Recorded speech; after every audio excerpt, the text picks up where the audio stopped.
In the shadowy silence of night, a tale of suspense begins with the soft echo of footsteps from unseen followers. This video dives into true encounters with stalkers, where ordinary lives are plunged into a reality filled with unwelcome shadows and the constant sensation of being watched. Prepare to explore chilling narratives where privacy is penetrated and safety becomes an illusion, revealing the unsettling truth of what it means to be relentlessly pursued.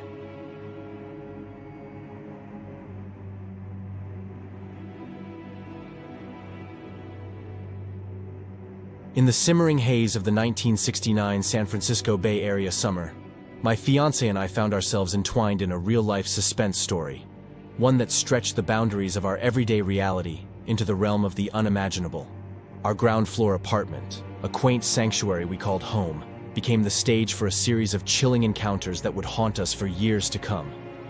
It began subtly, with the uneasy sensation of being watched. Night after night, an uninvited visitor made their presence known at our bedroom window, a silent observer cloaked in the darkness. The encounters became a disturbing routine, one we tried to dismiss but couldn't ignore. Then, one sweltering night, with my fiancée away in the apartment to myself, the thin veil of safety was shattered.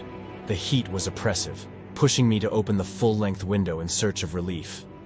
The quiet of the night was soon broken by the soft but unmistakable sound of footsteps approaching through the grass.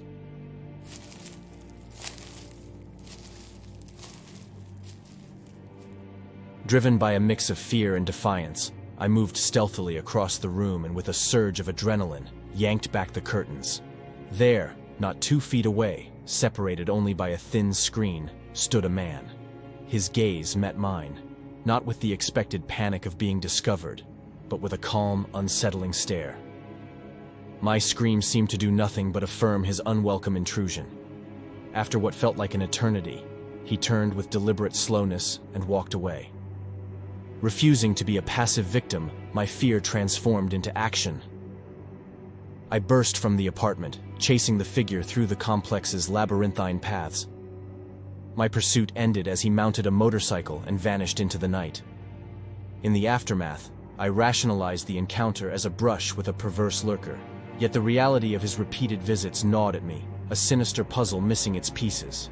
Years later, the pieces horrifically fell into place. The Sacramento East Area Rapist, later known as the Golden State Killer, was a name that emerged from the depths of my worst nightmares. Artist renderings of the suspect sent a shock of recognition through me. The man at my window, his image etched in my memory, was now linked to a string of unspeakable crimes. This revelation came at a time when he had begun his terrifying spree in the East Bay, a timeline that aligned eerily with our encounters. In a twist of fate, my story found its way to Michelle McNamara, a dedicated investigator and author working to shed light on the shadows cast by this monster. Through interviews and shared insights, I contributed to the patchwork of evidence that would eventually lead to his capture. Although Michelle tragically passed before seeing the culmination of her work, the Golden State Killer now languishes in prison, a testament to the relentless pursuit of justice by those he sought to terrorize. Our brush with a serial killer, a mere whisper away from becoming one of his victims, remains a chilling reminder of the fragility of safety and the depth of evil that can lurk just outside our windows.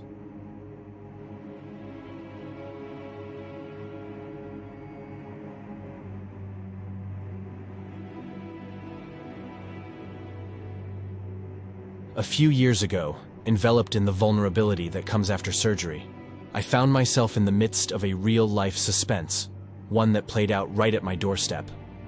We were selling a used car, an endeavor that turned from a mundane task into a harrowing ordeal, thanks to one man's relentless pursuit. This man, whose interest in our car veered disturbingly into obsession, became a constant, unwelcome presence in our lives. His actions, repeated calls, unannounced visits, leaving notes, and incessant texting, formed a pattern of behavior that was both confusing and increasingly alarming. The situation escalated one day when I was alone at home, recuperating and in pain. The man showed up again, uninvited and unwelcome. I couldn't bring myself to answer the door, my instincts screaming that being alone with him outside was a dangerous proposition. When I remained silent inside, he attempted to jiggle the door handle, an action that sent waves of fear through me. His persistence didn't stop there. He began circling our house, knocking on windows in a menacing quest for attention, before finally seating himself on our deck as if he belonged there. Frozen in terror, I felt my safety dissolve with each of his actions. The police, when called, offered no immediate relief, suggesting he would just leave on his own, a response that left me feeling abandoned in my moment of need. In desperation, I reached out to my neighbors, a couple whose physical presence alone commands respect. My friend, towering at 6'7", and his formidable wife didn't hesitate. They arrived with the kind of urgency and concern that the situation warranted. Confronting the man, they found him boldly claiming ownership of my house, a delusion swiftly corrected. Yet, he had the audacity to say he'd been invited over, a lie exposed by the truth of my distress, relayed by my protectors. His apology, as he retreated to his car and drove away, offered no comfort, especially when he chose to park just a short distance away, at a trail entrance nearby. The ordeal reached a surreal peak when my husband arrived home, only to be followed and accosted by this man, demanding the car for less than its value, under the guise of being humiliated. My husband, prioritizing our peace over any financial loss, offered the car for free, with the stern condition that he never trespass again. This encounter, far more than a simple case of an overzealous buyer, was a stark reminder of the thin veil between normalcy and threat.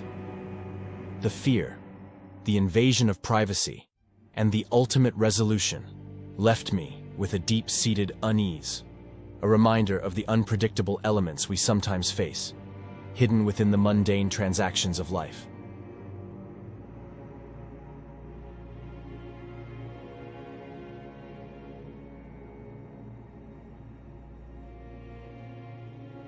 Home alone in the serene embrace of a fall day, the tranquility of my sick day from school was shattered by an unexpected visitor.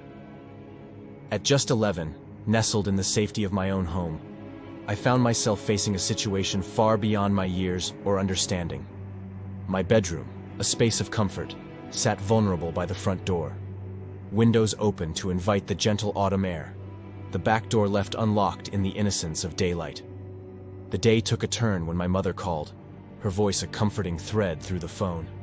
As we spoke, the distant sound of our dog barking pierced the background, a warning I hadn't yet understood.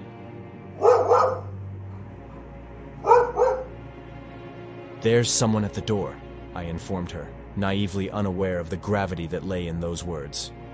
She advised me to check, prompting a cautious glimpse outside where I spotted someone who looked like a tall teenage boy, seemingly harmless, carrying a green bin, a sight not uncommon in our neighborhood. Her maternal instinct, however, whispered a warning. "Lock the back door," she said, a directive that would soon prove its worth.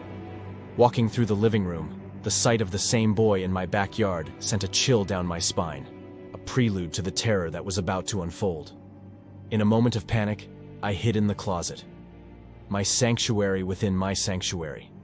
The intruder, bold and unwelcome, entered my home. The sounds of his invasion filled the silence, the distress of my dog, a loyal defender, marking his path.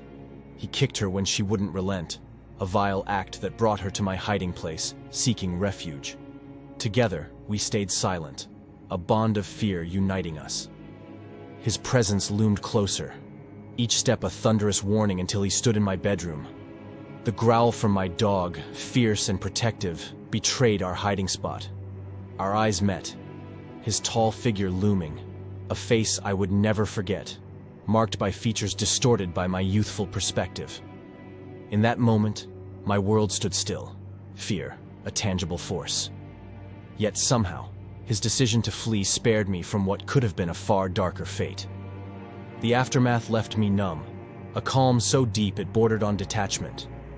My mother's voice, once again through the phone, brought me back to a reality forever changed. Her fear, mirrored by my own, prompted a swift response, though the intruder was never found. This harrowing day unveiled the vulnerabilities of our home, a lesson in security we would not ignore. In the wake of this violation, the installation of security cameras became our shield against the unseen threats that lurked in broad daylight. Our home, once a symbol of isolation and vulnerability, was fortified by the lessons of that fall day. The break-in, a stark reminder of the fragility of safety, transformed our approach to protection, a testament to the resilience forged in the face of fear.